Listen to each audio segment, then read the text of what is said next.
Agar siz uy-joy xarid qilmoqchi bo'lsangiz va ushbu qurilish obyektining hujjatlari mavjud ekanligiga ishonch hosil qilmoqchi bo'lsangiz, albatta qurilish obyekti oldida aks etgan mana bunday pasport va undagi QR kodni telefoningiz orqali skanerlab ushbu obyekt haqida batafsil ma'lumotga ega bo'lishingiz mumkin. Endilikda har bir qurilayotgan obyekt oldida mana bunday QR kodli pasport bo'lishi shart.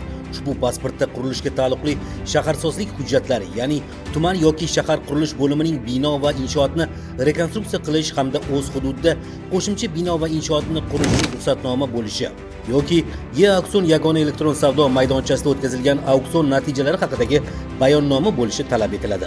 Shuningdek, QR kod skaner qilinganda arxitektura rejalashtirish topshirig'i hamda loyiha smeta hujjatlarining kelishilganligi haqidagi xulosa ham aks etishi lozim.